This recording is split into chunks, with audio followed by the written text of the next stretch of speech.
If you're looking to get the Hamptons style at your home, there's a couple of absolute musts. Layer upon layer of green, different foliage that looks park-like all year round, plenty of space to entertain, and lots of white flowers that reflect the light in the day and in the evening. How good's this?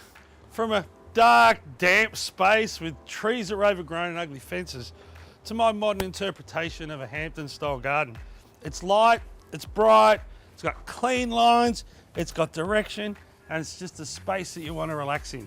This garden for a busy couple or a busy family is perfect because it's low maintenance but high on enjoyment, which means that you're not out here working on the space, you're out here just having fun with your friends and family. Now if you break it down, the big stars are the retaining walls, this one on the angle, the one across the back of the house, and the steppers and the pavers. On the floor, you got Euro Classic in the Athens, and the wall, well, it's wall stone 3. Now as far as the garden goes, do you remember those fences around the back and this tree that was here? The tree needed a really good prune and the fences were, well, they're an eyesore. But by painting them black, they just disappear. You don't even notice them. By the time those lily pillies comes up, you'll have a green wall there and it will look even better. The steppers are a clever idea. They break it up so that it's not one big hard surface, but they're close enough to each other that you can walk on them comfortably. You don't have to look down to see where you're going.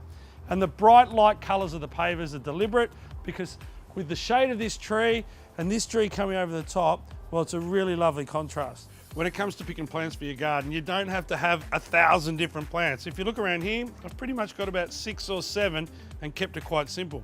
What I look forward to most of all is seeing what the garden looks like straight away, but imagining what it's going to look like in 5 years' time. These little gems are going to grow up and form nice, great big screens, so when you're sitting in the space, you're not just staring at the back of the house.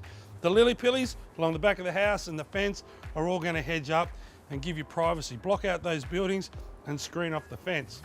I love how we've cleaned up Melaleuca. It was messy before, but now it's still screening off the neighbours, and underneath it we've planted Viburnum Emerald Jewel, a nice shiny bright leaf that's going to grow up and screen off that lettuce.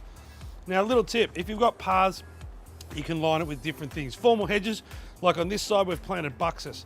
Now that's going to square up and give us a little box, that's one of its common names. On the other side we've just planted white agapanthus. That means that a dog or the kids can sort of brush up against them and the plants are still going to look okay. They're both going to fill out the space. That means you're not going to get many weeds on the ground because if you cover the ground with your plants, then the sun's not going to hit the ground and the weeds aren't going to germinate. We've got white gardenias, and this one here is New Guinea impatiens. Now, I like them planted in any garden I put in because on a hot day or a dry day, they're one of those plants that kind of goes, oh, I need a drink of water. Best thing about it is if you give it a drink straight away, it bounces back up. So I reckon they're like an alarm clock for you to say the garden's dry and you need to get out and water. Underneath the Norfolk Island pine, we've planted English ivy. It's the big broadleaf one. It collects as much sun as it can because it's got such a big leaf. Competition, no nutrients, about the only plant I could think of that are growing there. But the best thing about it is that will be a beautiful dark green lush area, kind of like a lawn that you never have to mow. But you're not going to be playing footy and cricket on it either. All right, I'm ready for lunch. Who's cooking?